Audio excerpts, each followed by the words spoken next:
So I've just come back from quite possibly the biggest gig of my career in Tomorrowland.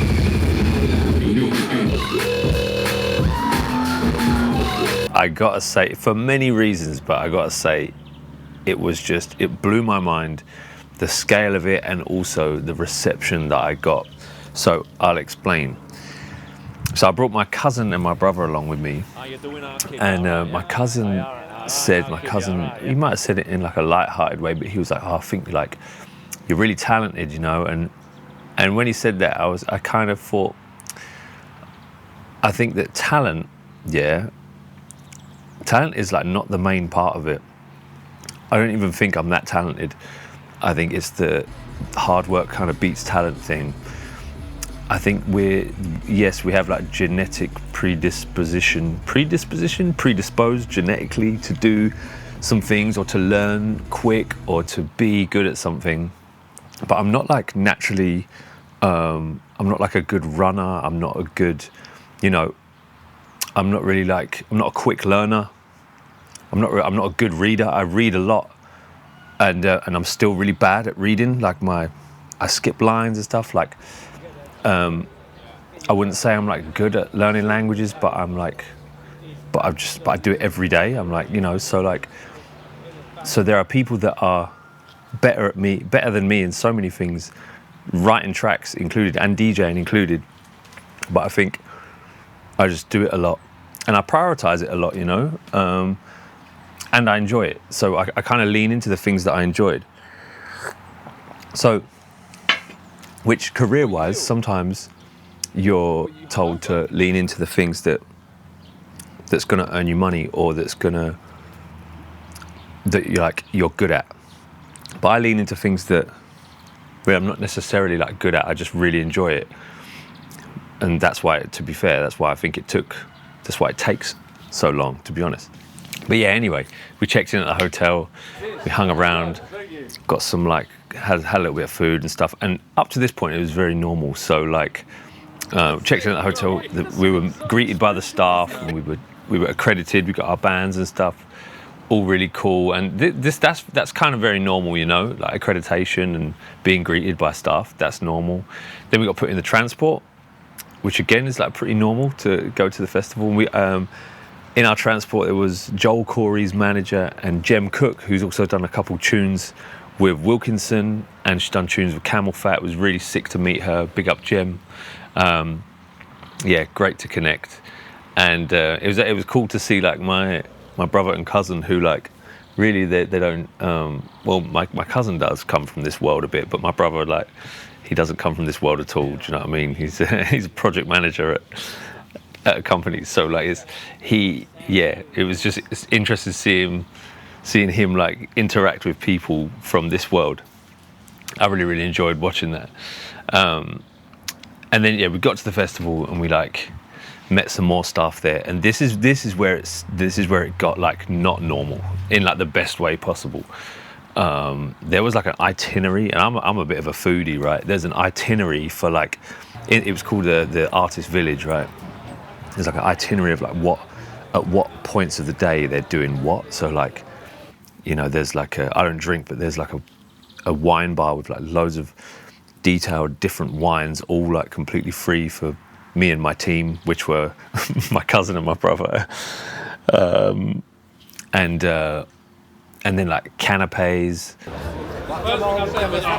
get food afterwards.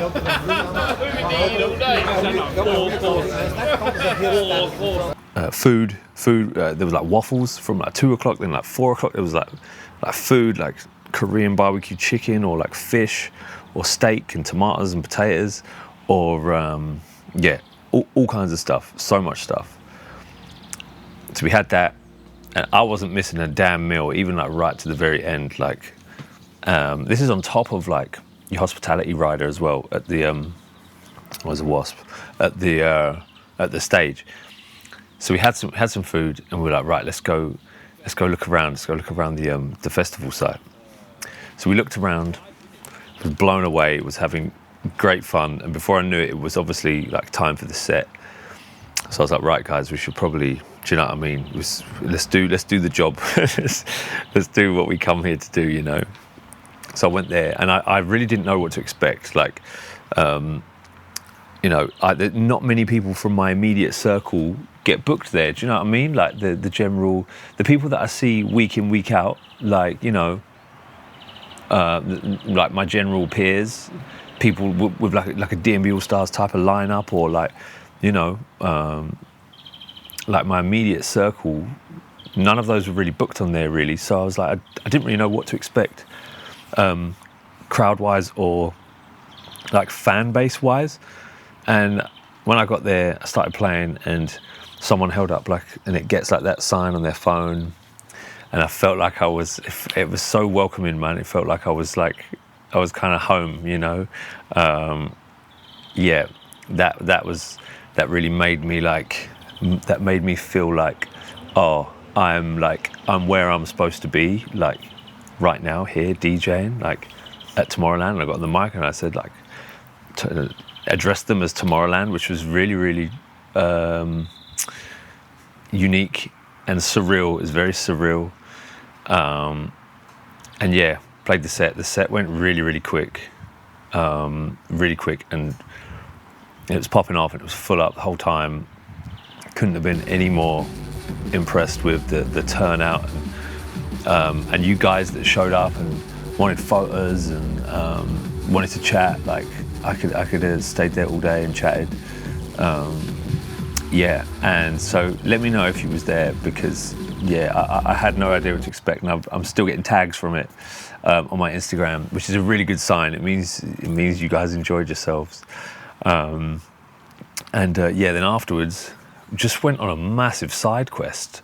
We went to see Deadmau5, and then which was just unreal, because they had this, like, it was like inside like a, I don't know, like a 15,000 cap venue, like tent.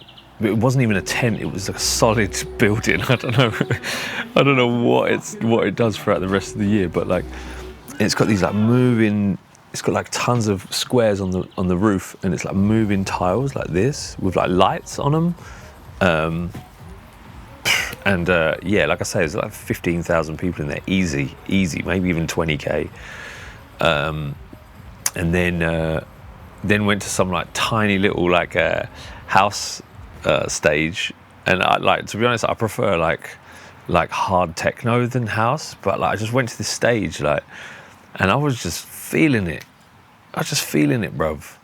You know, when you just, I was there for just vibes, you know, like, rather than like necessarily chasing certain artists to see, or like music. I was just like going wherever I would go to a stage and be like, what's the vibe saying, you know, like, and it kind of transported me. It was like, I felt like I was kind of like, I don't know, in the middle of Ibiza somewhere, or Ibiza somewhere. But I wasn't. I was in Belgium in Tomorrowland. So yeah, and pretty much stayed there until Martin Garrix went on the main stage, and we were like, right, let's go main stage, because we ain't been main stage yet. There were so many stages I hadn't seen. Yeah, so I'm glad we ended up going main stage, because otherwise I wouldn't have seen it. And also, yeah, there was so many other stages that we didn't see, but we were only there for one day, so like, we, you know, and I had a job to do, and other than that, I just wanted to vibe out afterwards. So that's what we did. And then the main stage was ridiculous. It was like, I don't know, I think it was like I don't know how many people attend. I think in total, I think it's 400k over the 2 weekends, 400,000 people over the 2 weekends. So yeah, there was just tens and tens of thousands of people in the main stage bit right at the end. And the scale of it was just really impressive, really, really impressive, and really, really motivating and inspiring, to just make me carry on doing what I'm doing, and just provide more value and better tunes, better mixes, and just a better experience, and just a better version of myself. And I appreciate that this is something that like most people will never do, like in their lifetimes. Like, I'm achieving things that, yeah, most people, they just won't get round to doing in their lifetimes, despite sometimes just not through lack of trying either. And so I just want to put out into the world and say that I am very, very grateful for that. And nothing is promised, you know, like I was saying to my brother and my cousin, I was like, yeah, just like take it all in, because take it all in. None of this is, you know, take everything that's happening like right now. Don't worry, don't fantasize about next year or fantasy. It's good to have goals, but like I don't know if I'm ever going to get booked to play there again. Like the intention is, yeah, very much so. I tried to make a good impression and was very, very, you know, on time and respectful and all the rest of it, and tried to make as many contacts as possible and stuff. But like the long and short of it is, man, like no one owes anyone anything, and no one's entitled to anything. And just, you know, take whatever you get, and just cherish it. If it's good, cherish it. If it's not good,